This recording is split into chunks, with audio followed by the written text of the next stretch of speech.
Namaskar. Our first unit is semiconductor diodes.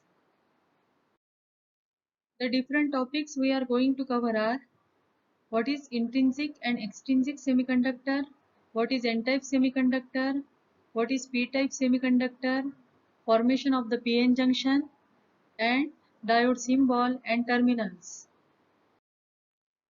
There are two types of semiconductors, intrinsic semiconductor and extrinsic semiconductor. Intrinsic semiconductor is the pure semiconductor and it is not used for fabrication of electronic devices as it has very poor conductivity. Extrinsic semiconductors are of two types, p-type semiconductor and n-type semiconductor. So here we are going to see the n-type semiconductor. So when we add a small amount of pentavalent impurity to the pure semiconductor material, then we will get the N type of semiconductor. Here for example, it is shown that one atom of antimony. There are some pentavalent impurities like arsenic, antimony, phosphorus, which are having 5 valence electrons in the outermost orbit. So for example, we have taken here one atom of antimony situated at the center and it is surrounded by 4 germanium atoms.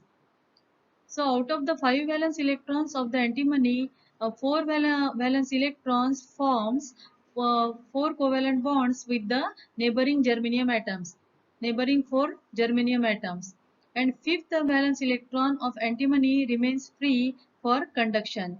It is loosely bounded to the this free electron is loosely bounded to the nucleus of the antimony atom. In this second diagram, you can see that each antimony atom is shown as one positive charge, it is the donor ion, and one negative charge here, it is the electron. So these positive charges are the donor ions.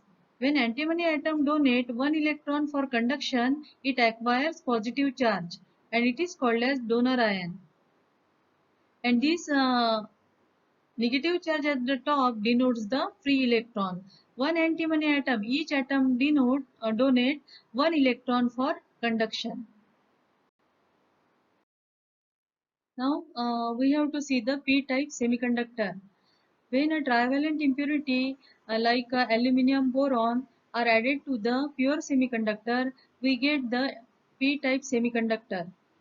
These trivalent impurities are having 3 valence electrons. So for example, take boron atom here. It is added to the pure germanium semiconductor. It is having 3 valence electrons. So boron forms 4 covalent bonds with the 4 neighboring germanium atoms. 3 bonds are complete. These 3 bonds are completed and fourth covalent bond is having deficiency of one electron and this is incomplete bond and this deficiency of one electron is called as the hole. You can see here. So in this neighboring atom, we have shown the boron atoms. Each atom acquires a negative charge. Why? Because it is having deficiency of one electron and therefore it is the acceptor ion. These are immobile ions having negative charge. These are called as acceptor ions because they are ready to accept one electron. And these positive charges shown at the top are the holes. These are mobile charge carriers. So by addition of trivalent impurities, number of holes are generated in the semiconductor and therefore it is called as p-type semiconductor. The topic is formation of p-n junction.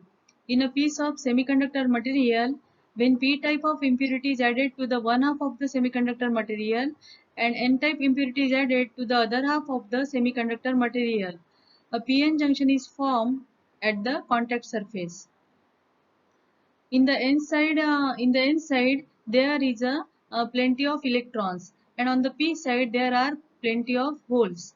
So these positively charged holes will be attracted by the negatively charged electrons, and these holes will try to cross the junction and enter into the n region.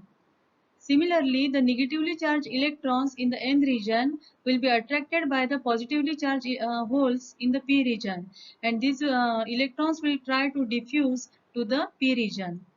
So in this process, when electrons move from N region to P region, there is a formation of donor ions, positively charged donor ions in the vicinity of the junction. Similarly, when holes move from the P region to the N region, there is a formation of negatively charged acceptor ions in the vicinity of the junction. And therefore, negative charge built in on the left side and positive charge will built in on the right side, and therefore barrier gets developed across the junction. This potential barrier at the junction opposes further movement of charge carrier across the junction. And as more and more number of acceptor and donor ions accumulates in the vicinity of the junction, at one point the potential barrier will reach to such an extent that the further movement of charge carriers, that is holes from p side to n side and electrons from n side to p side, will be stopped, and that condition is called as the equilibrium condition. Now we are going to see the diode symbol. So one can see here, this is the symbol of diode. There are two terminals, anode and cathode. The positive terminal is called as anode, and anode is this terminal, and negative terminal is called as cathode, so this one is cathode. In the lab, you can see the diode will look like this. It is called as the discrete component. The diode which we are going to connect in the electronic circuit will be like this. And this strip denotes the cathode terminal. So this one is cathode terminal and this one is anode terminal. Anode is positive terminal and cathode is negative terminal. So come to this left side, you can see this construction of diode. This p-type region and this one is n-type region. So the electrons are shown as blue dots and holes are shown as red dots. So here you can see that electrons are moving from N region to P region. The direction is like this. And the conventional direction of flow of current is opposite to the direction of flow of electrons. So whenever we want to show the direction of flow of current, conventional current, it is in opposite to the direction of flow of electrons. So always try to remember that. These are some of the references we use for this presentation, and happy learning. Thank you.